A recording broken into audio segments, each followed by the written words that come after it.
bersama. Baik, kali ini saya akan mengangkat sebuah tema ya, firman Tuhan yang berjudul Bangkit dari Reruntuhan ya, bangkit dari reruntuhan. Sebagaimana kita mungkin hari-hari ini ya terpuruk ya oleh keadaan ya, baik oleh sakit penyakit, ekonomi, dan keadaan yang lain. Jadi saat ini firman Tuhan menyerukan kepada kita untuk bangkit kembali dari reruntuhan. Mari saya mengajak dan baca pada Yehezkiel 37 ayat 1 sampai 14.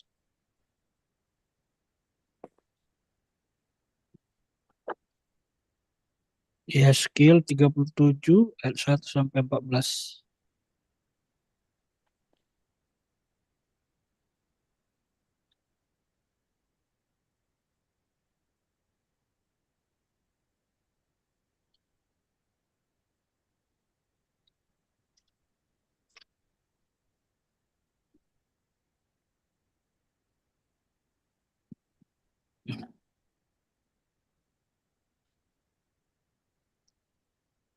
Ya, Yeskel saya berapa, minta Pak? nanti Yehezkiel 37 ayat 1 sampai 14.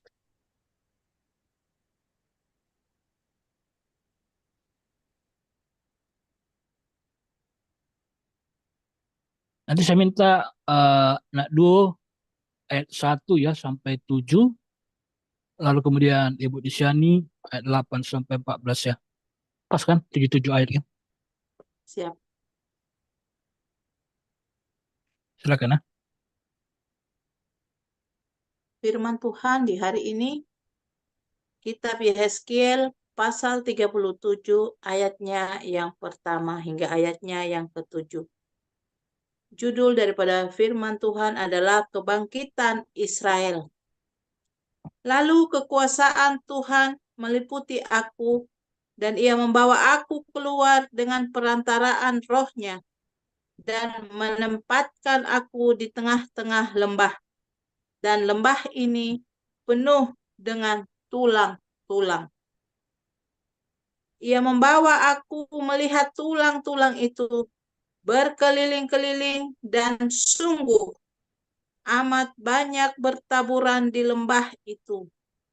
Lihat, tulang-tulang itu amat kering.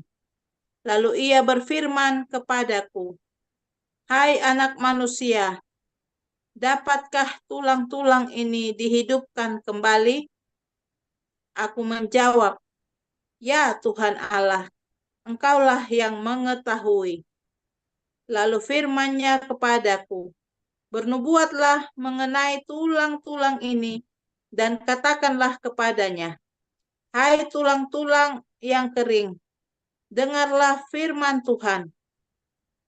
Beginilah firman Tuhan Allah kepada tulang-tulang ini. Aku memberi nafas hidup di dalammu, supaya kamu hidup kembali. Aku akan memberi urat-urat padamu dan menumbuhkan daging padamu. Aku akan menutupi kamu dengan kulit dan memberikan kamu nafas hidup, supaya kamu hidup kembali, dan kamu akan mengetahui bahwa Akulah Tuhan. Lalu aku bernubuat seperti diperintahkan kepadaku, dan segera sesudah aku bernubuat, kedengaranlah suara, sungguh suatu suara berderak-derak, dan tulang-tulang itu bertemu satu sama lain.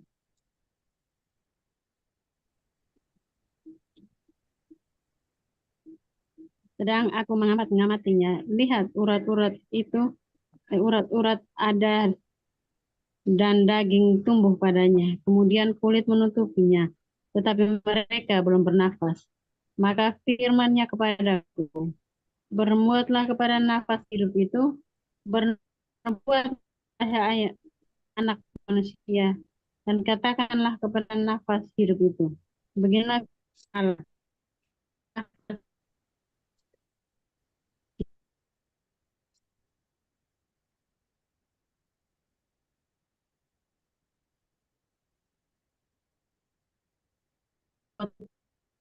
perintahkannya kepadaku, dan nafas hidup itu masuk ke dalam mereka, sehingga mereka hidup kembali.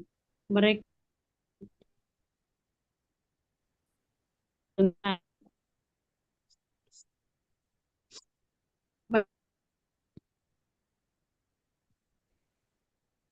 adalah seluruh kaum Israel, dan pengharapan kami sudah lenyap, kami sudah hilang. Oleh sebab itu bernubuatlah dan katakanlah kepada mereka, beginilah firman Tuhan Allah. Sungguh aku membuka kubur-kuburmu dan membangkitkan kamu, hai umatku, dari dalamnya. Dan aku akan membawa kamu ke tanah Israel. Dan kamu akan mengetahui bahwa akulah Tuhan. Pada saat aku membuka kubur-kuburmu dan membangkitkan kamu, hai umatku, dari dalamnya. Aku akan memberikan rohku ke dalammu, sehingga kamu hidup kembali. Dan aku akan membiarkan kamu tinggal di tanahmu. Dan kamu akan mengetahui bahwa aku Tuhan yang mengatakannya dan membuatnya. Demikianlah firman Tuhan. Amin. Haleluya. Ya, jadi saudara, dari nats ini kita membaca pada situasi itu ya, eh, kerajaan Israel itu mengalami perpecahan ya, mengalami krisis dan mengalami perang saudara ya. Kita bisa bayangkan kalau KKB saja ya, nggak seberapa itu bisa merepotkan pemerintah Indonesia kan. Apalagi kalau sampai seluruh rakyat Papua bersatu gitu kan. Itu Indonesia bisa goncang gitu kan. Nah jadi begitulah situasi ya di Israel pada waktu itu, di mana kerajaan itu terpecah dua ya. Satu menjadi Israel, tadinya semua Israel, akhirnya menjadi dua kerajaan. Pertama kerajaan Israel, lalu yang kedua kerajaan Yehuda gitu ya. Terjadi perang saudara yang tadinya mereka saling mengasihi, saling bersatu, akhirnya mereka bermusuhan dan berperang begitu, pecah. Jadi mereka berada di dalam keputusasaan. Begitu juga situasi ekonomi saat itu begitu krisis ya, begitu banyak eh, pertanian yang gagal kan akibat hujan yang tidak berhenti-berhenti, eh akibat hujan yang tidak kunjung datang begitu. Dan juga situasi kerohanian kering ya, kering, orang tidak lagi mencari Tuhan begitu.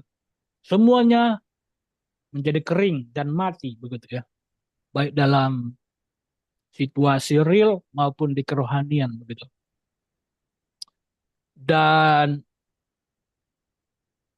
pada saat itu bangsa Israel ya dan juga Yehuda itu mengalami apa ya, masa mati suri lah gitu, mati suri ya, keadaan kehidupan mereka begitu. Jadi saking sulitnya segala sesuatu ya, ekonomi, kehidupan, bahkan kerohanian pun mati, krisis ya, perang dan segalanya gitu. Mungkin situasinya kira-kira seperti saat inilah, ada perang kan, Rusia versus NATO, lalu tambah ekonomi Jokowi gitu kan. Jadi mereka berkata sudah hilang harapan kami begitu ya. Mereka berkata tulang-tulang kami telah kering dan pengharapan kami sudah lenyap, kami sudah hilang begitu. Nah, jadi pada saat itu Roh Tuhan menguasai Nabi Yehezkiel ya. Roh Tuhan menguasai Nabi Yehezkiel, lalu dia mendapatkan sebuah pewahyuan. Dia melihat sebuah lembah dipenuhi dengan tulang-tulang ya. Ini adalah gambaran dari rakyat Israel ya, atau bangsa Israel. Mereka telah menjadi tulang-tulang yang kering. Nah, jadi saudara, ini adalah gambaran kehidupan kita, saudara. Ya, gambaran kehidupan kita. Kita melihat uh, Saya teringat ya Ibu Santi beberapa minggu yang lalu, ya, dia sempat kehilangan gairah dan bersekutu dan melayani Tuhan. Dia berkata, Tuhan, selama ini aku selalu berharap padamu. Aku selalu menunggu pertolonganmu. Namun mengapa ini terjadi? Mengapa pertolonganmu tidak kunjung datang sampai saya harus mengalami ini? Akhirnya dia mengalami kelesuan. Ya. Dia menjadi kering. Ya. Sudah hilang pengharapan kami. Seperti tadi ya. Pengharapanku sudah hilang, sudah lenyap. Dan aku sudah kering ya. Tulang-tulang kami telah kering. Pengharapan kami sudah lenyap. Dan kami sudah hilang. Gitu. Dan juga mungkin kita semua mengalami hal yang sama ya, walaupun berbeda-beda begitu. Jadi sama seperti keadaan rakyat Israel tadi, mereka telah mati ya, bahkan telah menjadi tulang-tulang yang kering. Di saat seperti itu, kita merasa mustahil bisa mengalami recovery atau pemulihan ya. Udah terlambat kira-kira begitu pemikiran kita kan. Makanya Tuhan bertanya kepada Nabi Yeskiel, lihatlah tulang-tulang itu. Ya, mereka udah kering. Yang ingin saya tanyakan adalah, apakah masih mungkin mereka bisa dihidupkan kembali? Tanya Tuhan. Mereka sudah bukan cuma pingsan lagi, bahkan sudah mati, bahkan sudah menjadi tulang-tulang. Tuhan bertanya, apakah masih mungkin mereka bisa hidup? Lalu Yeskiel menjawab, ya Tuhan, aku nggak tahu. Aku nggak tahu. Jadi di sini kita melihat Yeskiel meragukan kekuasaan Tuhan ya. Dia bukannya menjawab, ya tidak ada yang mustahil bagimu. Tidak begitu dia jawab. Tapi dia bilang, ya Tuhan saya nggak tahu. Engkau yang maha mengetahui. Gitu. Jadi kita melihat bahwa Nabi Yeskiel sendiri mengalami kemunduran ya. Kemunduran gitu. Karena dia tidak percaya. Karena dia mulai meragukan bahwa Tuhan itu maha kuasa. Begitu ya. Lalu Tuhan berkata, bernubuatlah, ucapkanlah sepatah kata.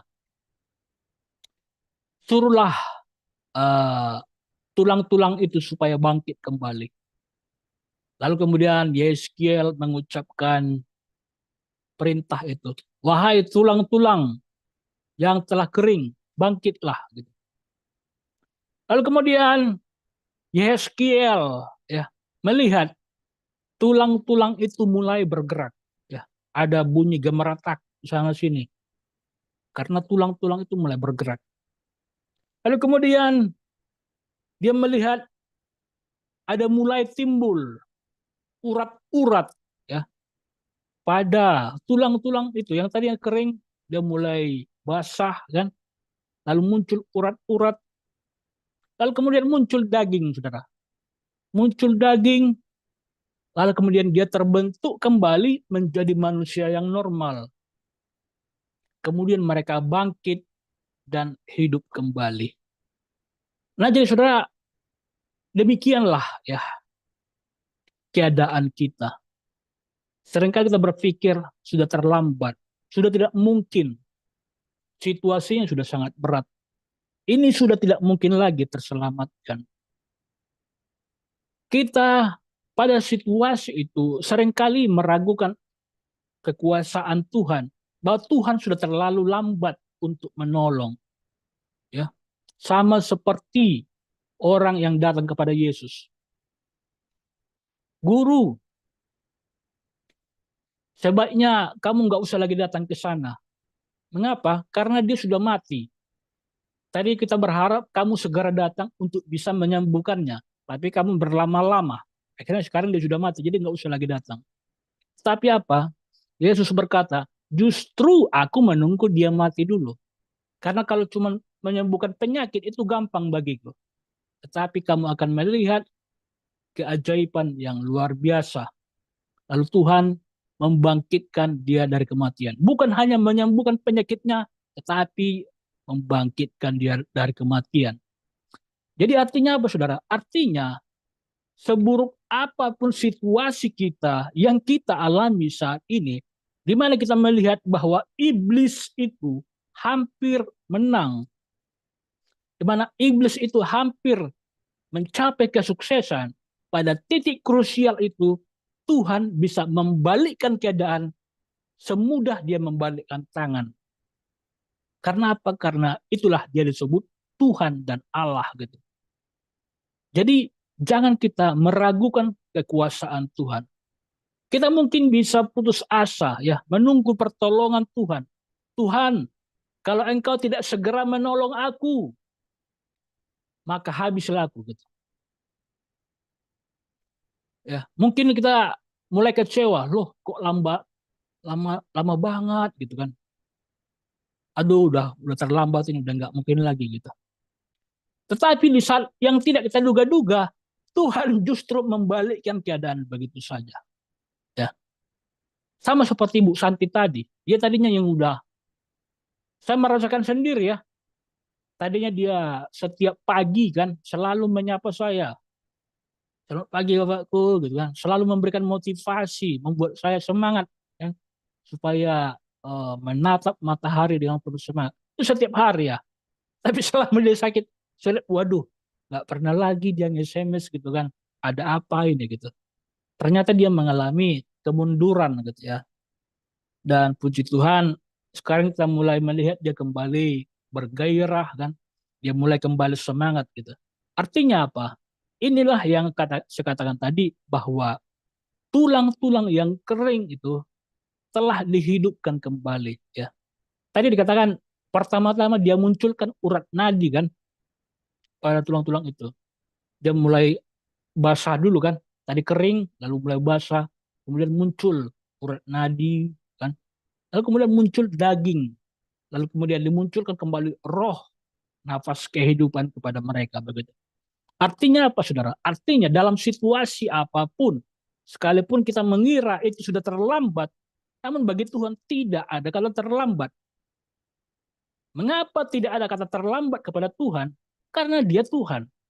Itu jawaban. Karena dialah Tuhan. Sekalipun bagi kita itu sudah sangat terlambat, namun bagi dia itu adalah waktu yang tepat. Ya. Waktunya Tuhan adalah waktu yang tepat. Sekalipun bagi kita itu sangat terlambat, namun bagi Tuhan itu adalah waktu yang tepat. Jadi tidak ada kata terlambat bagi Tuhan. Nah, jadi saudara, kita melihat saudara, ya situasi ini juga terjadi kepada negara kita ya.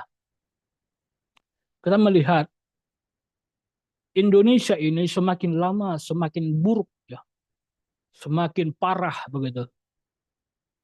Kita melihat ada unsur ya, saya menangkap ada unsur kesengajaan ya, di mana pemerintah ingin memiskinkan rakyatnya, ingin memiskinkan rakyatnya. Bayangkan saudara, ternyata lebih dari 80% APBN itu berasal dari pajak. Bayangkan. Cuma 20% dari BUMN. Wah, itu mengerikan sekali. Bagaimana bisa sebuah negara hidup dari memeras uang rakyatnya, memeras darah rakyat? 80% lebih, saudara, dari pajak gitu. Situasi kita saat ini sudah begitu parah. Ya. Pajak dinaikkan menjadi 12%. PPN ya, ada pajak penghasilan PPN. Lalu kemudian ada PPH, pajak penghasilan apa sih agak apa banyak sekali pajak ini. Ada lagi PBB. Kemarin tuh saya melihat di berita ya, di TikTok ya, ada ini hartanya sedikit saudara. Dia cuma memiliki tanah lebih kurang 1.000 meter persegi, kira-kira 1 hektar lah kira-kira. Baru ada rumah di atasnya gitu kan. Nah, dulu dia membayar pajak itu lebih kurang 2 juta 1 tahun. PBB ya, PBB gitu. Lalu tiba-tiba dinaikkan pajaknya saudara 10 kali lipat. Kemudian dia mendapat surat tagihan dari kantor pajak 20 juta. Wow. Padahal itu rumahnya dia, tanahnya dia, Tapi dia harus membayar 20 juta. Jadi dia menyewa di tanahnya sendiri. Ini mengerikan sekali gitu. Mengerikan sekali. Jadi demikianlah pemerintah itu memeras darah rakyatnya gitu. Nah, Anda bayangkan saudara, situasi saat ini saja kita sudah sangat mengerikan. Presiden Jokowi mengatakan tahun depan penghasilan penerimaan pajak akan dinaikkan sampai 2 kali lipat. Wah, bahaya sekali. Sekarang sudah sangat mengerikan. Tahun depan akan dinaikkan sampai 2 kali lipat. Jadi 2.400 atau 2.500 triliun penerimaan pajak gitu. Ngeri nggak itu saudara? Uang kita dia hitung-hitung. Wah, jadi saya teringat ya. Mudah-mudahan nggak ada di antara kita begini. Saya takutnya tersindir, bro. Tapi di luar ada gitu. Saya tahu lah gitu kan. Mudah-mudahan dia nggak nonton, nanti tersindir pula marah dia.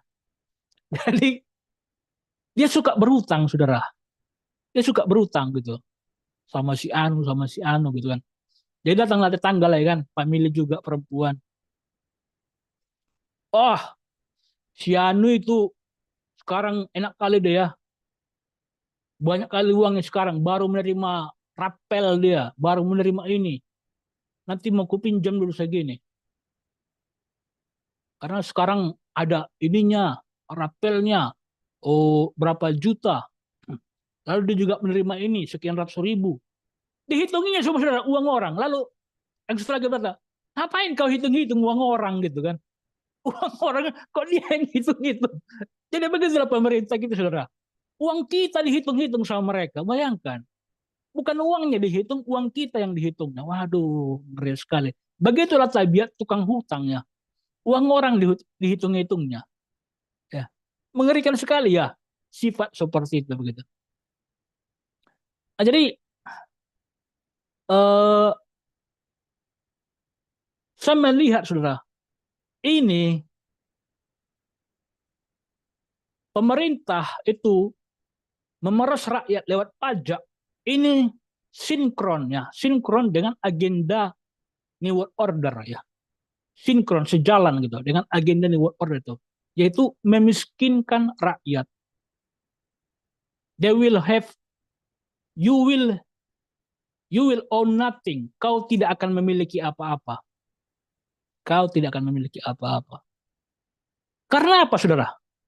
Rumah-rumah kita, tanah-tanah kita, oke, semua udah lunas. Mereka datang meminta uang kepada kita. Uang apa? Uang sewa rumah. Pajak PBB itu kan artinya kita menyewa sama mereka kan, padahal rumah kita gitu. Makanya bilang you will own nothing. Kamu nggak akan punya apa-apa. Seharusnya adalah rumah kita, tapi menjadi bukan rumah kita, menjadi rumahnya dia. Gitu. Padahal tanah ini, saudara, adalah ciptaan Tuhan, bukan ciptaan pemerintah. Kita ini sama-sama diturunkan, diciptakan oleh Tuhan. Lalu rakyat membentuk sebuah organisasi yang dinamakan dengan pemerintah. Jadi pemerintah itu, saudara, hanyalah sebuah organisasi ya. Dia nggak penting-penting amat gitu. Ada banyak kerajaan di dunia ini yang tidak memiliki pemerintah. Mereka hanya hidup dari dari kebersamaan begitu. Jadi nggak penting-penting amat gitu. Bahkan pertumbuhan ekonomi bisa muncul, tumbuh lebih dari 5% tanpa adanya pemerintah gitu. Jadi diharapkan ada pemerintah adalah agar ekonomi bisa tumbuh lebih dari 5%, bukan malah membuat minus gitu. Tapi dengan adanya pemerintah, lalu mereka berhutang terus-menerus sampai puluhan ribu triliun. Ya, utang pemerintah 10.000 triliun, utang BUMN sekitar 7.000 triliun. Lalu kita membayarinya, maka ekonomi harusnya tadi tumbuh lebih dari 5%, akhirnya jadi minus kan, jadi kurang gitu, jadi miskin sekali kita gitu. Nah, jadi demikianlah saudara keadaan Indonesia saat ini.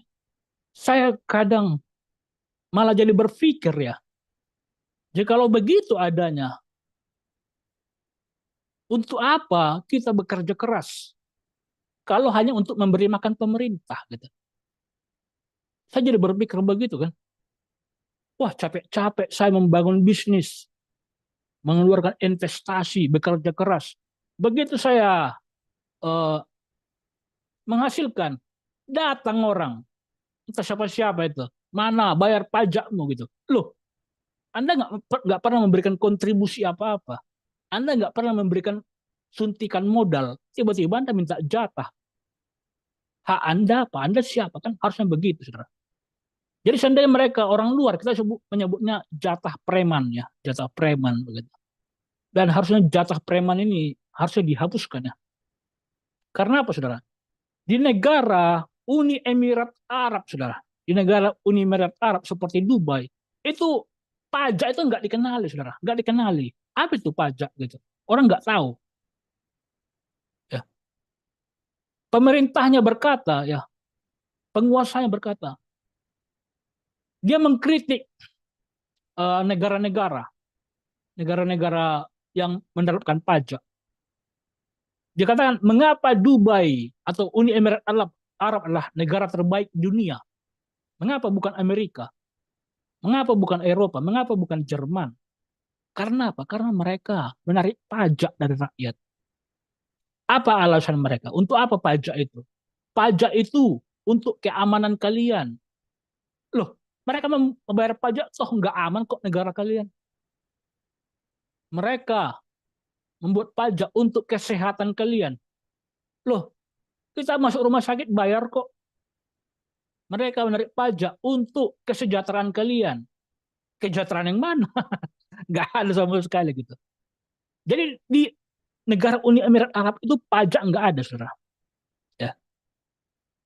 Bahkan pemerintah Uni Emirat Arab, saudara, itu membagi-bagikan hasil kekayaan alam kepada rakyat. Jadi misalnya hasil BUMN mereka, misalnya minyak gitu kan, itu kan kekayaan alam gitu. Namanya kekayaan alam itu harusnya adalah milik rakyat, bukan milik pemerintah, milik rakyat gitu. Nah, cuman di pemerintah Uni Emirat Arab itu dibagi dua gitu.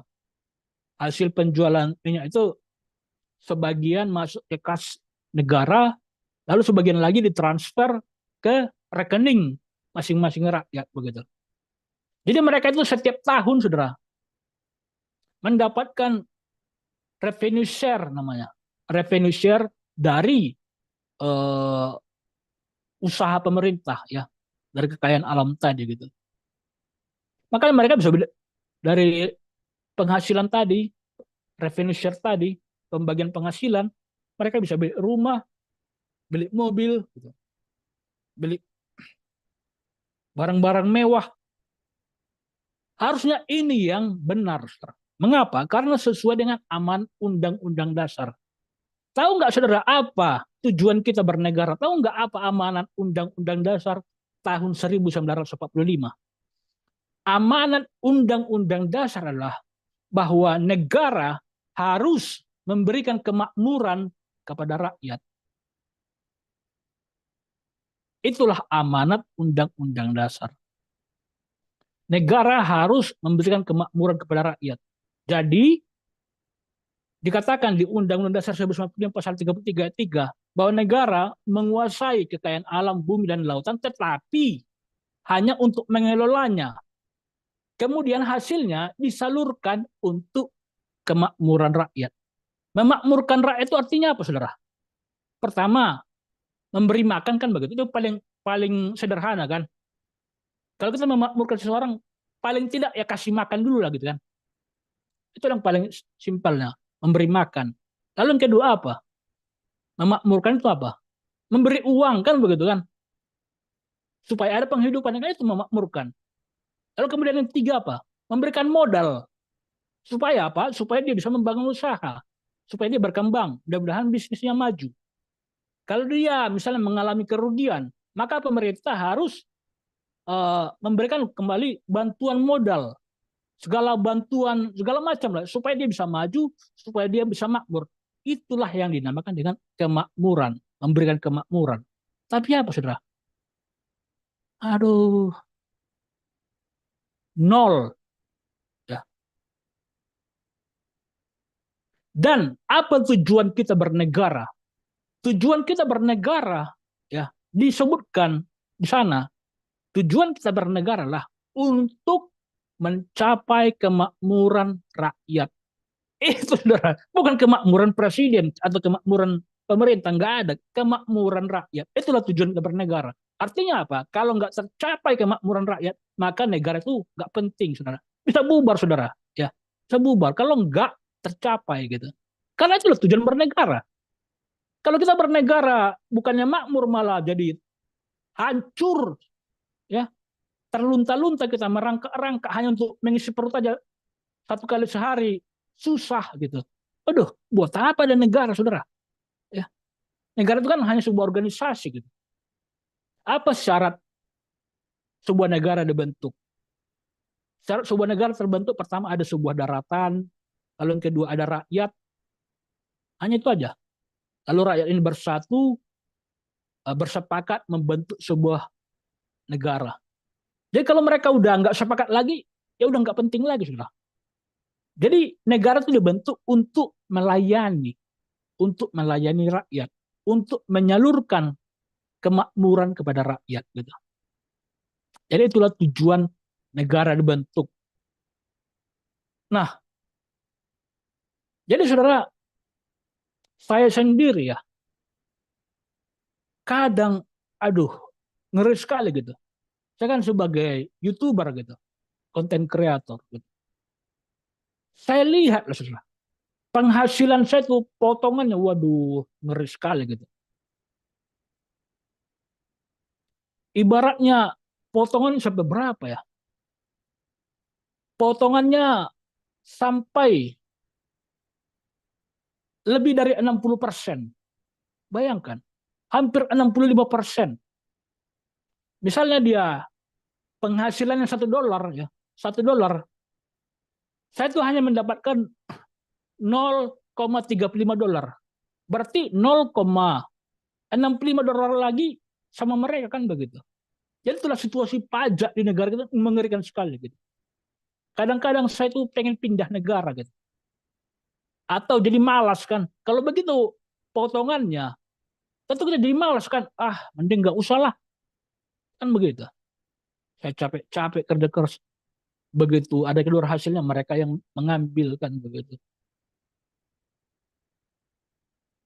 Jadi itu saudara, pajak itu bukan saja memiskinkan rakyat, tapi membuat rakyat itu menjadi lesu, menjadi malas lah gitu, menjadi nggak semangat lagi berproduksi begitu. Ya. Dan kita melihat ke depan, ya, pemerintah Jokowi telah menekan ya bahwa penghasilan pajak, penerimaan pajak akan 2 kali lipatnya begitu. Waduh, bagaimana lah Tuhan situasi kami ke depan ini ya. Gitu. Kalau begini berarti rumah kami bukan milik kami lagi begitu. Jadi saudara, dulu ya, saya adalah orang yang pertama, termasuk salah satu orang pertama membuka rumah di sini ya. Karena dulu ini masih hutan kan. Nah, ada beberapa rumah lagi, cuman rumah-rumah apalah kan, eh, temporer gitu, papan gitu kan. Saya bangun rumahnya permanen kan, beton gitu kan. Lalu kemudian setelah itu masuklah listrik kan, masuk listrik. Kemudian rumah makin banyak gitu, rumah makin banyak. Lalu kemudian muncullah sebuah perumahan di sini, perumahan. Lalu jalan dibagusin, lalu pemerintahan masuk. Lalu kemudian apa terjadi, saudara? Apa yang terjadi kemudian? Datanglah dari lurah, orang dari lurah. Pak, mana bayaran PBB? Wah, baru kali ini saya kembali ditagih lagi PBB. Dulu waktu saya tinggal di kota, saudara. Waktu tinggal di kota, ada PBB. Ya, itu masih wajar kan? Ini, waduh, untuk pertama kalinya kembali saya ditagih PBB. Pajak bumi bangunan. Waduh, ngeri sekali negara kita ini, saudara. Ya. Padahal ini saya anggap masih hutan ya, walaupun sekarang udah nggak hutan lagi. Tapi, aduh, begitu. Saya pikir cuma di TikTok aja, cuma di Jakarta aja apanya, Orang heboh kan. Upaya sampai ke sini, ke kampung-kampung pun ditagih. Aduh, berat sekali ya. Gitu. Padahal kalau kita pikir-pikir, apalah hak mereka meminta itu kan. Rumah-rumah kita, tanah-tanah kita.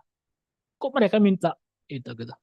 Bahkan seperti yang saya katakan tadi, pemerintah meminta 20 juta saudara tiap tahun PBB. Pada rumah-rumah dia, tanah-tanahnya dia. Coba bayangkan, artinya kita ini udah dijajah kan. Persis seperti agenda New World Order tadi. You will own nothing. Kalian nggak punya apa-apa. Gitu. Semuanya adalah milik pemerintah. Kalau pemerintah baru 70 tahunnya ada. Indonesia ini udah berapa tahun ada, saudara? Udah ribuan tahun kan? Dari ribuan tahun ada manusia di Indonesia ini. Nenek moyang kita, nenek moyang kita. Indonesia baru 79 tahun. 70 tahun Indonesiaku, baru 70 tahun. Para mereka yang merasa memiliki gitu. Padahal kita udah ribuan tahun tinggal di sini. Dari nenek moyang kita. Udah menguasai tanah ini. Jadi mereka ini sekarang lebih-lebih dari penjajah company gitu. Jadi itu ya. Nah, bayangkan saudara, di Undang-Undang Dasar ya, negara harus memakmurkan rakyat dalam artian negara harus memberikan uang kepada rakyat. Kan itu yang paling simpelnya. Negara harus memberikan revenue share atau pembagian penghasilan dari BUMN. Kan gitu. Amanat Undang-Undang Dasar pasal 145 pasal 33 gitu.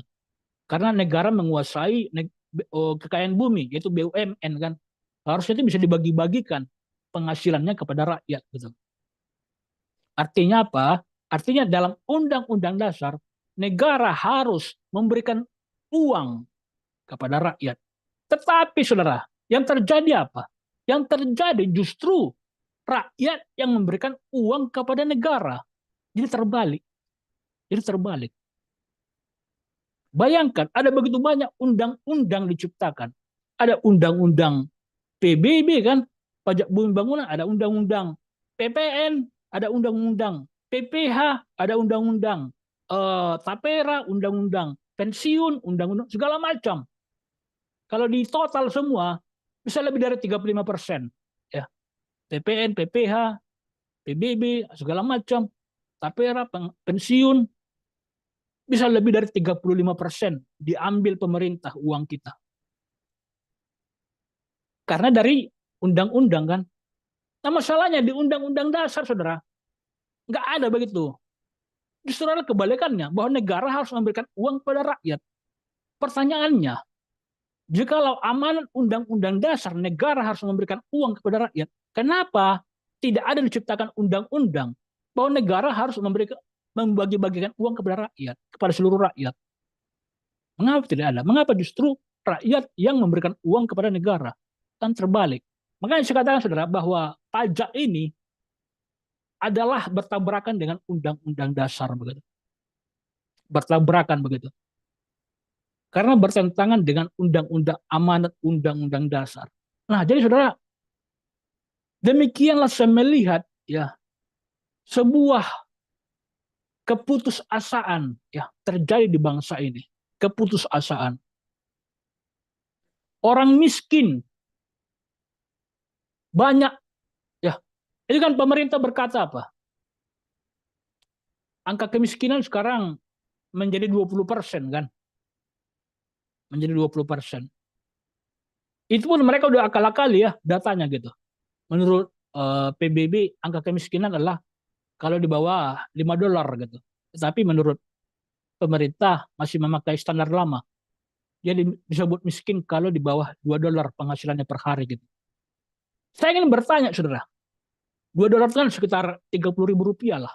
Saya ingin bertanya, kalau 30.000 rupiah, ini standar pemerintah ya, bukan standar PBB ya. Kalau 30.000 rupiah, kali 30 hari, itu berapa itu? 900.000 ya? Atau lebih kurang 1 juta kan? Lebih kurang 1 juta. Saya ingin bertanya, ada nggak orang di Indonesia ini yang penghasilannya di bawah 1 juta? Wah, banyak sekali saudara. Di kampung saya ini saudara, kalau ada orang gajinya 1 juta, Itu sudah disebut kaya, sudah disebut kaya. Saudara.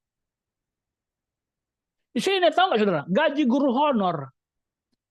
guru honor dari puluhan tahun yang lalu sampai saat ini masih 250.000 satu bulan. Bayangkan. Itu pun dirapel sekali 3 bulan. Kita melihat di Pulau Jawa, mereka demonstrasi karena UMR 4 juta. Mereka nggak terima, minimal 7 juta harusnya. Sesuai dengan inflasi. Di tempat saya tuh, saudara, sarjana S1 ya, tenaga honor itu gajinya 250.000 satu bulan. Itu yang bekerja loh. Apalagi orang yang nggak bekerja. Waduh. Jadi semua data pemerintah itu palsu, saudara. Angka kemiskinan di Indonesia bukan 20%, tapi lebih dari 90%. Itulah data realnya. Itu yang data realnya. Mudah sekali melihat. Lihat saja keluar. Gak usah pakai angka-angka. Angka itu bullshit, omong kosong. Lihat aja keluar. Lihat, dari 10 orang, saudara, minimal 9-nya miskin. Minimal. Bisa jadi 100%, 10-10-nya miskin semua. Dari 10 orang berkumpul, paling tidak cuma 1 yang makmur. 9-nya miskin. Atau bisa jadi dari 10 itu 10-nya miskin. Itulah angka realnya. Bahwa angka kemiskinan di Indonesia lebih dari 90%, bukan 20%. Angka real ya, bukan angka statistik. Gitu. Karena angka statistik itu kan suka-suka mereka ya, mengarang-ngarangnya itu. Gitu. Jadi demikian saya melihat keputusasaan di bangsa ini. Orang miskin, saudara, mencari makan 1 kali sehari saja, aduh, ngos-ngosan saat ini. Orang yang agak sedikit, adalah saya bilang begitu, mau berusaha, mau berbisnis, lesu, saudara, penjualan lesu. Ada sedikit penjualannya, datang orang pemerintah, bayar pajak, mau gitu. Benar-benar situasi yang putus asa. Saya kemarin ada melihat ya, ada seseorang ya mengumpulkan modal lewat meminta bantuan dari keluarga. Ya kan? Dipungutlah sumbangan dari keluarga, patungan begitu. Lalu dia membuat sebuah bisnis apa ya? Bakso atau apa sih, agak lupa kan? Atau rumah makan lah kira-kira begitu. Nah, setelah hampir setengah tahun saudara bisnisnya jalan, pembelinya sepi sekali gitu. Jarang ada orang. Tapi tempatnya udah bagus dia buat. Udah bagus dia buat kan. Tapi pembelinya jarang gitu. Bayangkan saudara, untuk biaya makan mereka saya nggak cukup penghasilan itu. Tiba-tiba datanglah orang pajak saudara. Memberikan surat. Pak, segini ya bayar pajak penghasilan kalian, PPN kalian. Dia lihatlah saudara. Waduh, ngeri sekali. Akhirnya apa yang dia lakukan? Dia balik-balikkan semua meja di restoran itu. Dia hancurkan semua. Ya. Dia protes. Apa-apaan ini pemerintah? Saya ini pembelinya cuma 1-2 orang. Untuk menutupi kerugian aja nggak cukup. Untuk makan aja nggak cukup. Tiba-tiba kalian datang, segini pajakmu bayarkan. 15%, 20%. Mengapa dia membalik-balikkan semua meja yang dia menghancurkan semua bisnisnya itu? Karena dia putus asa. Dan saudara, ini bukan hanya satu orang gitu. Itu kan hanya tersorot kamera aja, viral gitu. Ini adalah gambaran seluruh rakyat. Betapa seluruh rakyat mengalami keputusasaan. Termasuk saya, saudara. Termasuk saya. Mengalami keputusasaan. Bayangkan, potongan pajak saya, saudara, lebih dari 50% dari PPN, PPH, YouTube, segala macam. Lebih dari 50, hampir 60% lebih lah gitu. Lalu saya cuma mendapat 35% lebih lah. Waduh, saya yang kerja keras, tapi kalian yang mengambil uangnya, potong atas. Waduh, ngeri sekali. Jadi saya juga mengalami keputusasaan tuh. Semua orang di bangsa ini saling mengalami keputusasaan tuh. Terlebih lagi, Jokowi mengatakan tahun depan penerimaan pajak dari pajak akan 2 kali lipatnya. Waduh, saya nggak tahu saudara, saya nggak tahu ya. Apakah tahun depan negara ini masih ada atau sudah bubar, saya nggak tahu gitu. Karena kalau begitu caranya pemerintah, negara pasti bubar harusnya ya. Bahkan tokoh-tokoh nasional saudara itu udah bersuara loh. Bahkan Ahok ya, Ahok yang orang pemerintahan aja itu sudah sampai protes. Rakyat kerja setengah mati, kalian peras gitu. Tapi pejabat-pejabat koruptor,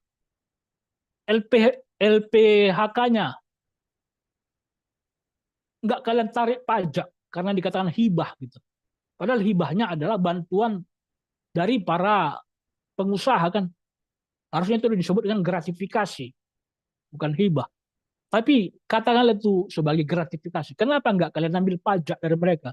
Kan pajak itu 35% ya, PPN dan PPH dan pajak yang lain gitu, 35%. Kenapa nggak kalian tarik? Kenapa rakyat yang bekerja setengah mati kalian peras gitu? Ahok saudara, orang pemerintah. Bayangkan juga dia bukan orang pemerintah. Lalu Mahfud MD berbicara di sebuah podcast. Dia berkata, kalau begini cara pemerintah brutal ya menarik pajak dari rakyat, saya rasa negara ini beberapa tahun lagi akan bubar. Mahfud MD bayangkan, orang pemerintah sudah berkata seperti apalagi orang yang oposisi dari pemerintah. Waduh, udah nggak peduli saudara. Mau negara ini bubar-bubar aja lah, nggak penting banget gitu kan. Yang penting bagi saya bagaimana bisa hidup satu hari lagi mengisi perut. Nggak perlu lagi organisasi pemerintah, nggak penting banget gitu. Makanya saudara, firman Tuhan berkata apa? Orang bijak, pemimpin yang bijak itu memakmurkan rakyatnya. Tetapi orang bodoh, pemimpin yang bodoh, meruntuhkannya dengan menarik pajak dari rakyat gitu. Itu kata Amsal Salomo ya, kata Amsal Salomo gitu. Karena itu saudara, sejak dahulu pekerjaan yang paling dikutuk di Alkitab itu bukan pelacur saudara. Pekerjaan paling berdosa di Alkitab itu bukan pelacur, tapi pemungut pajak, pemungut cukai. Pun zaman dahulu saudara, mereka itu nggak memungut pajak dari rakyat, tapi dari orang asing. Mereka udah dikutuk saudara, hanya dari orang asingnya. Yang dia berkunjung kan, dia pungut pajak gitu. Bukan orang situ. Kita orang sini. Mana PBB-mu gitu. Loh, dari nenek moyang saya tinggal di sini kok kamu minta sewa gitu. PBB itu kan artinya sewanya tuh. Pajak bumi bangunan, sewa. Orang milik saya kok kamu minta apa gitu. Jadi begitulah ya. Menurut gambar Alkitab, pemerintah kita ini sangat apa ya, sangat kejam keji gitu. Bahkan menurut Amsal Salomo, negara itu akan runtuh, akan bubar gitu. Kalau pemerintahnya menarik pajak dari rakyat gitu. Jadi sekarang kita melihat ya situasi itu, krisis ya, kemiskinan, harga-harga naik, penghasilan semakin merosot, ekonomi semakin merosot, daya beli masyarakat semakin lemah. Semua krisis. Ya. Bahkan saya itu terpaksa harus ekstra hemat ya. Kadang hanya makan Indomie sekali sehari gitu. Biar bisa hemat gitu. Jadi kira-kira itulah gambaran ekonomi Indonesia. Saya masih bersyukur bisa makan Indomie sekali sehari. Ada orang saudara untuk makan Indomie itu bisa 2 hari sekali atau 3 hari sekali gitu. Bahkan ada kemarin beritanya kan sampai bunuh diri dia, bunuh diri karena nggak sanggup lagi menahan lapar terus kan. Makan sebentar udah lapar lagi kan, beberapa jam lagi gitu. Ah, daripada begini terus penghasilan nggak ada, makan makan dikit lapar kemudian mending mati aja lah gitu. Lalu mereka bunuh diri. Itu sangat miris sekali ya.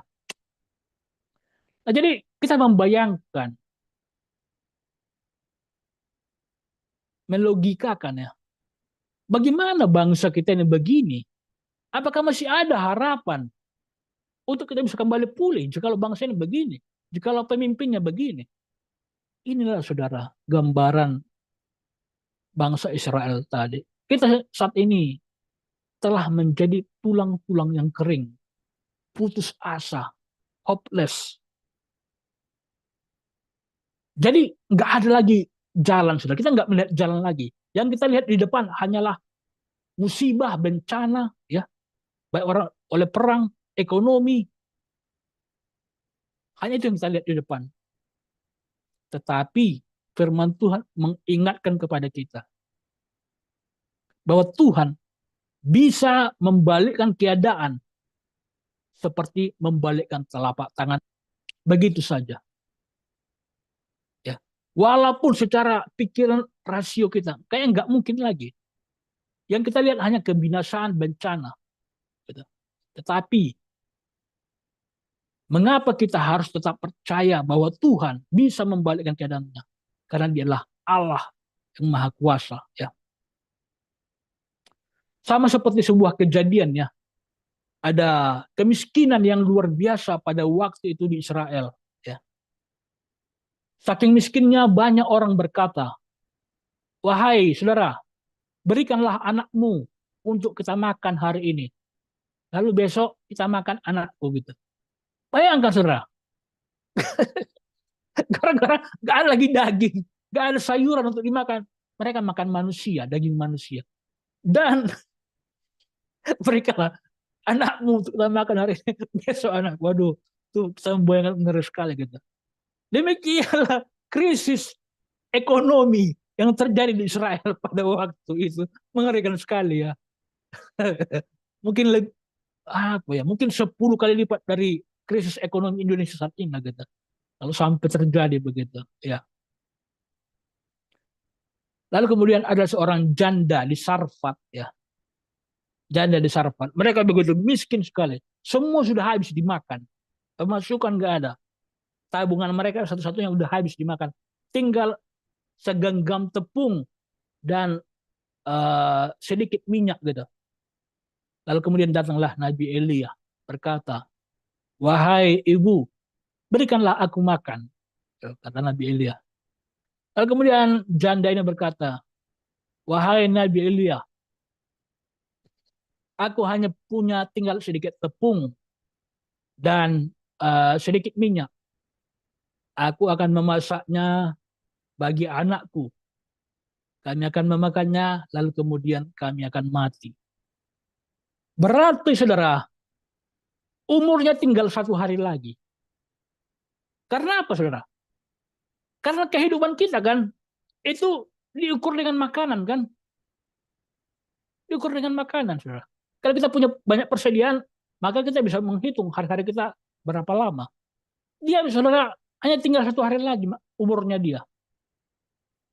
Kami akan memakannya, lalu kemudian kami akan mati.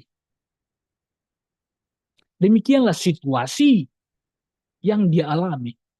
Tetapi bagi Tuhan, saudara, tidak ada yang tidak mungkin.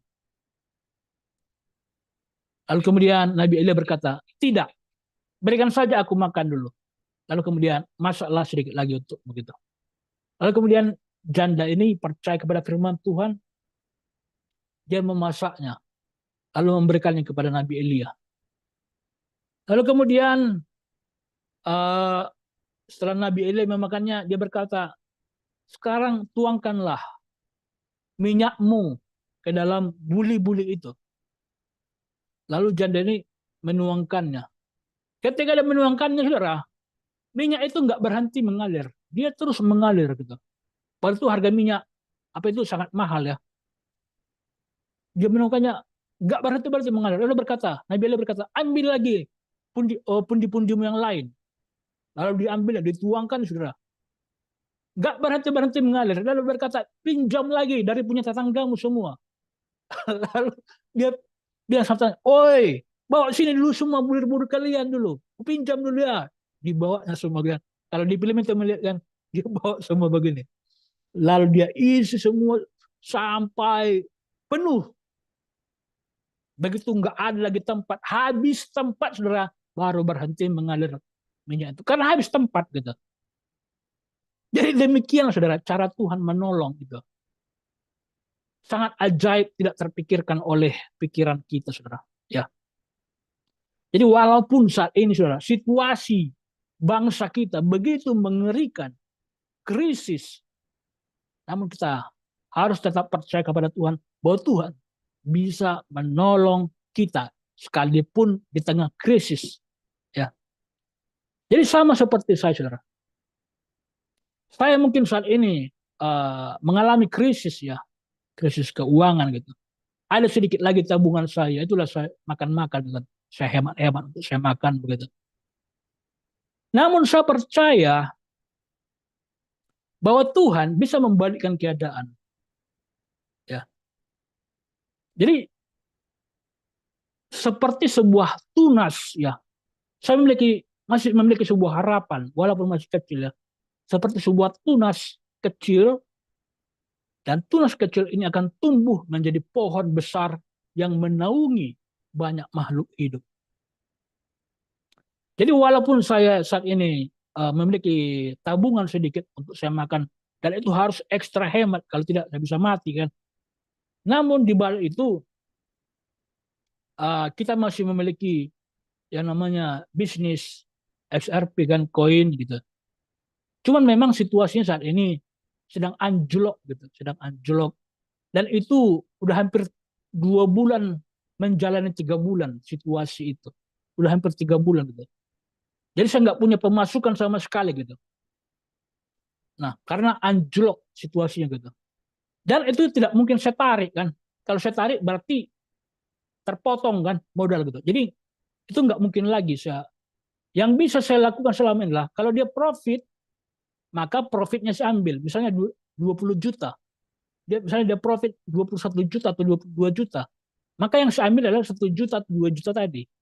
Itu masuk ke tabungan, saya makan gitu kan. Lalu sisanya yang 20 modal tadi 20 juta kembali kan, diputar begitu. Nah sekarang dia terpotong menjadi 18 juta ke 17 juta. Jadi nggak mungkin ditarik gitu. Karena situasinya begitu. Krisis ekonomi saat ini kan. Krisis global gitu. Jadi bagaimana? Maka yang boleh saya makan adalah tabungan saya kan. Tabungan saya nggak seberapa itu gitu. Dan karena itu saya makan, saya bilang, waduh ini mulai masuk masa mengkhawatirkan kan begitu. Krisis begitu. Sementara situasi ini tadi masih belum gitu. Tapi saya percaya bahwa ini pasti akan berubah ya. Situasi ini akan berubah. Karena dia pernah mengalami melonjak ya begitu cepat ya. Sekitar 2 minggu yang lalu, koin kita ini ya, sekitar 2 minggu yang lalu, dia pernah melonjak sangat tinggi sekali. Yang tadinya dia 18 juta kan, terpotong 2 juta. Tiba-tiba dia melonjak menjadi hampir ke 27 juta. Berarti profitnya paling sedikit 5 juta sampai 7 juta. Dalam sekali menjual gitu. Wow, saya tercengang kan. Itu masa krisis ya, krisis global, ada perang segala macam begitu. Dia naik begitu tinggi gitu. Wow gitu. Saya udah pikir-pikir kan, wah paling tidak saya dapat 5 juta nih profit sekali menjual. Saya udah mikir-mikir mau bagi-bagi lah sama kita gitu. Dan saya pikir, wah saya bagi-bagi nih sama Ibu Santi sama. Saya udah mikir nih, saya mau beli obat untuk anak 2 gitu, yang harga 1 juta. Saya udah pikirkan itu, kan. Lalu saya bagi pada Ibu Desiani, saya bagi pada yang lain juga gitu, orang lain gitu. Dan sekitar pikiran saya gitu. Lalu saya pasang jual gitu. Belum dia terjual, harganya udah jatuh kembali. Aduh, gitu. Karena uh, terpukul oleh isu perang global itu. Jadi Isu perang itu, saudara, itu sangat dahsyat sekali efeknya terhadap pasar modal gitu. Jadi kita melihat situasi saat ini ada perang ya, Israel, Lebanon, Hamas, Iran, Rusia, NATO. Aduh, ini mengerikan sekali, saudara, terhadap pasar modal. Dan jika pasar modal anjlok, maka pasar retail itu akan anjlok juga, terdampak, saudara. Jadi jika Anda melihat pasar saat ini lesu, itu karena pasar modal lagi begitu, saudara. Dan media yang menyebarkan info perang itu berperan besar membuat situasi ini. Krisis ini salah satu adalah peranan media, karena mereka menyebarkan ketakutan. Perang itu kan menciptakan ketakutan, sehingga orang menarik modalnya masing-masing. Orang berhenti berproduksi, karena itu kalau terjadi perang, orang akan menutup tokonya, maka ekonomi kan berhenti. Jadi media televisi berperan besar untuk menciptakan krisis. Nah, jadi saya percaya, saudara, suatu saat ini akan kembali pulih ya. Walaupun saat ini saya mengalami krisis, makan harus super hemat, namun saya percaya bahwa bisnis kita itu suatu saat akan kembali menanjak ya, menjadi pohon besar. Dia akan kembali profit. Lalu saya harus membenahi kembali sistem kerjanya ya. Jadi kalau dia profit misalnya 1 juta, maka saya harus menghematnya, mengumpulkannya menjadi modal backup. Modal backup ya. Misalnya bayangkan, saudara, harga normal satu koin misalnya ORC ya. Harganya misalnya harga normalnya Rp80. Rp80 gitu. Nah, jikalau kita beli harga Rp75 aja, lalu kita mendapat profit Rp5 dikali 20 juta, itu profitnya bisa sampai 3 juta, saudara. Bisa sampai 3 juta. Dengan modal 20 juta, profitnya bisa 3 juta. Apalagi sekarang harganya menjadi Rp55. Berarti kan sangat murah sekali kan? Kita beli, kita punya modal backup misalnya. Kita beli gitu. Lalu dia kembali ke harga normal 80 juta. Itu profitnya, saudara. Bisa berapa itu? Bisa 50% dari modal. Artinya bisa dengan modal 20 juta, bisa profitnya jadi lebih 10 juta.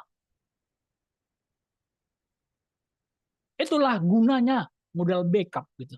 Ketika harga anjlok, itulah saatnya untuk memborong gitu. Maksudnya saya nggak punya modal lagi kan untuk memborong gitu. Jadi saya harus memikirkan strategi. Jadi saya harus mengumpulkan profit ya pelan-pelan untuk menjadi modal backup. Sehingga ketika situasi ini terjadi lagi, saya punya modal untuk memborong di situasi yang lemah ini gitu. Kalau saudara, saya percaya walaupun saat ini saya krisis ya, namun saya percaya suatu saat masih ada harapan pemulihan. Dan ketika itu terjadi ya, maka saya akan memberkati banyak orang.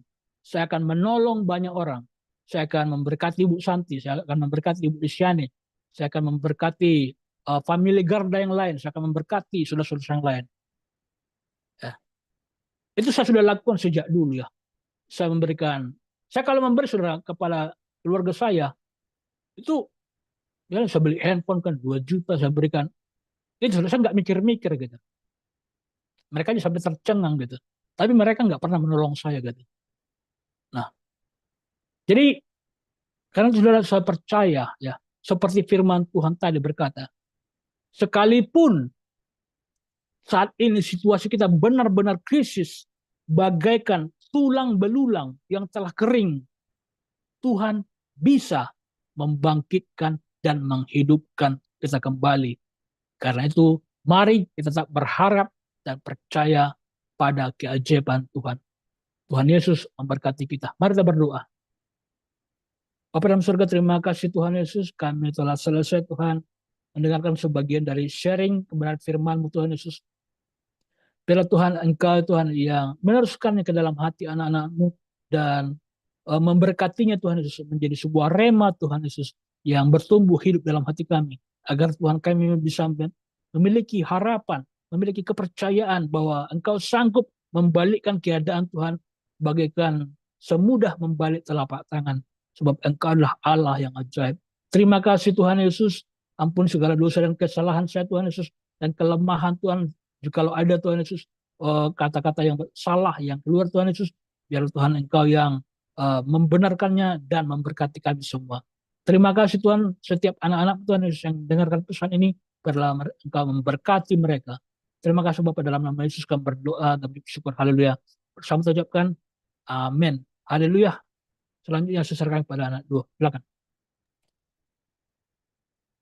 Haleluya, puji nama Tuhan untuk siraman rohani di hari ini yang sudah ditaburkan oleh hambanya kepada kita sekalian. Kita tetap kembali bertekun dan tetap selalu lebih mendekatkan diri kita kepada Tuhan di tengah-tengah situasi dan keadaan ekonomi yang saya secara pribadi juga merasakannya hingga saat ini, karena sebagai pegawai negeri di tempat di mana saya berada, ini sudah bulan ke-9, kami pegawai negeri juga tidak menerima tunjangan kinerja kami hingga saat ini. Wah, Dan itu memang berat-berat, begitu terasa berat sekali beban hidup hingga saat ini.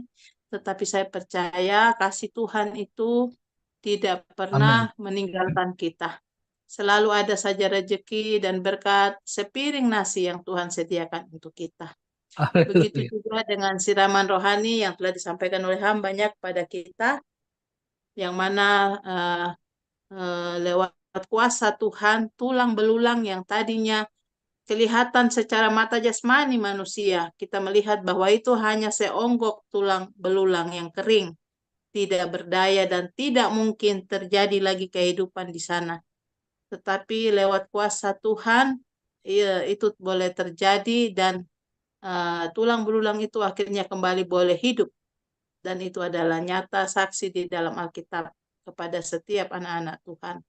Kita tetap terus berpegang teguh dan terus Amin. melekat kepada Tuhan dalam situasi dan keadaan apapun.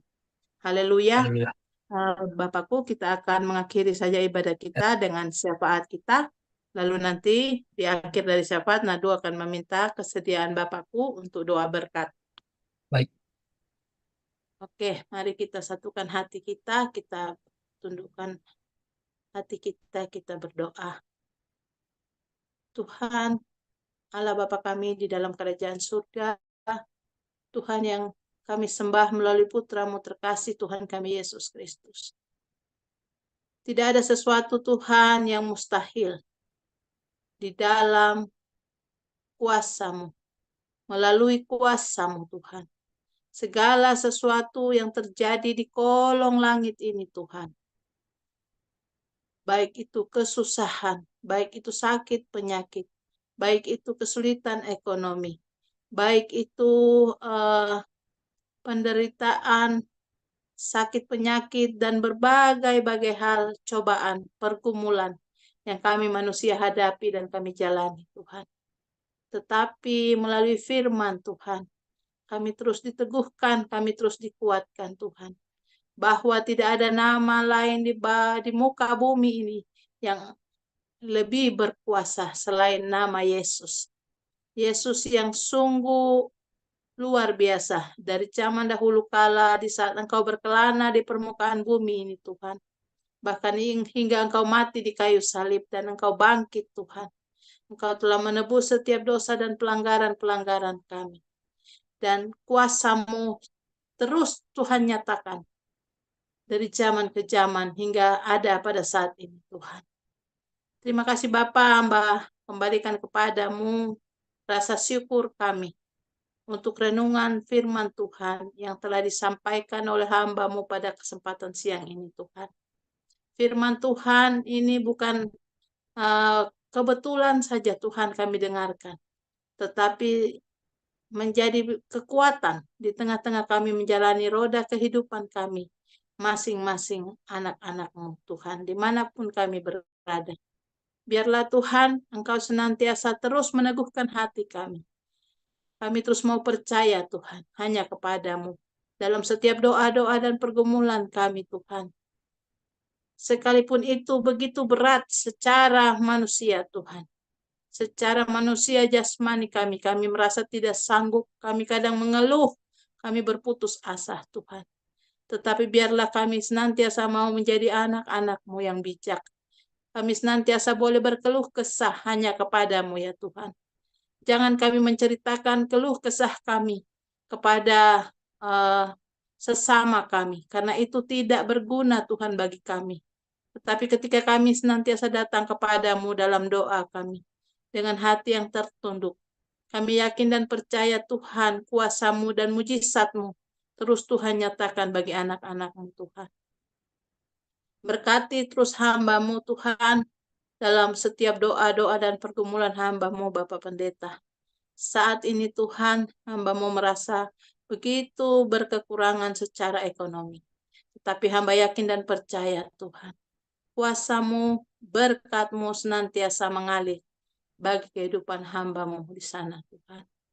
Kiranya tolong sertai hamba-Mu, berikan senantiasa kesehatan. Engkau senantiasa mengawali hamba-Mu di tempat tinggal di mana hamba-Mu berada. Keluar masuk hamba-Mu di dalam rumahnya Tuhan. Engkau senantiasa menjaga, Engkau senantiasa mengawali hamba-Mu. Terima kasih Tuhan, jauhkan dari hamba-Mu segala sakit, penyakit, susah, mara bahaya, bahkan maut ya Tuhan. Hamba juga berdoa Tuhan untuk bisnis hamba-Mu yang saat ini sementara sedang lesu. Biarlah semuanya kami naikkan kepadamu Tuhan. Bukan pada saat keadaan sedang membaik saja kami bersyukur, tetapi dalam keadaan kurang beruntung pun kami senantiasa harus tetap mengucap syukur kepadamu Tuhan. Karena kami yakin dan percaya ada waktunya Tuhan. Tuhan akan memberkati bisnis itu pada waktunya Tuhan. Dan setiap anak-anak Tuhan boleh melihat keajaiban Tuhan itu sungguh dinyatakan melalui perantaran bisnis ini ya Bapak. Terima kasih Tuhan, terima kasih Bapak di sorga. Hamba berdoa juga untuk pada siang ini untuk anak Ibu Desiani Tuhan. Yang pada matanya masih ada benjolan. Biarlah Tuhan Engkau jamah anak ini, Engkau pulihkan, Engkau sembuhkan dia Tuhan. Mari Tuhan Engkau lawat anak ini. Jangan biarkan kami terus-menerus Tuhan meminta-minta kepadamu, bermohon-mohon kepadamu. Tetapi biarlah Tuhan Engkau juga nyatakan kuasa dan mujizat. Anak kekasih kami ini boleh dipulihkan Tuhan. Keluarga hamba-Mu, Bu Desi, suami dan anak-anaknya. Juga hamba serahkan ke dalam tangan Tuhan. Apa yang menjadi doa dan pergumulan mereka. Hamba yakin Tuhan Yesus lebih mengetahuinya. Dan Tuhan akan menjawabnya seturut dengan kehendak-Mu ya Bapa. Keluar masuk hamba-Mu di dalam rumah tangganya. Biarlah Tuhan Engkau senantiasa membentengi mereka. Malaikat-malaikat Tuhan senantiasa menjagai anak-anak-Mu ya Bapa. Terima kasih Tuhan, keluarga hamba-Mu juga hamba pertaruhkan ke dalam tangan Tuhan. Suami yang bertugas dan hamba yang sementara dalam pemulihan. Biarlah Tuhan hamba terus mengucap syukur kepadamu. Terima kasih Tuhan Yesus, terima kasih Bapa di surga. Semua famili Garda, dimanapun mereka ada dan berada. Biarlah Tuhan Engkau senantiasa tutup bungkus mereka. Engkau melawat setiap keluarga lepas keluarga. Sehingga apa yang menjadi doa-doa dan pergumulan setiap anak-anak-Mu, dimanapun mereka berada. Engkau Tuhan yang maha mengetahuinya. Engkau jawab setiap doa dan pergumulan anak-anak-Mu seturut dengan kehendak-Mu ya Bapa. Terima kasih Tuhan Allah Bapakku di dalam kerajaan surga. Hamba juga berdoa pada siang hari ini Tuhan untuk peperangan-peperangan dunia yang saat ini menyebabkan terjadi inflasi ekonomi. Biarlah hamba serahkan semuanya ke dalam tangan-Mu ya Tuhan. Tuhan Engkau berperkara bagi negara-negara yang sedang bersengketa. Sehingga ada perbaikan perekonomian di dunia. Juga bagi bangsa dan negara kami ya Tuhan.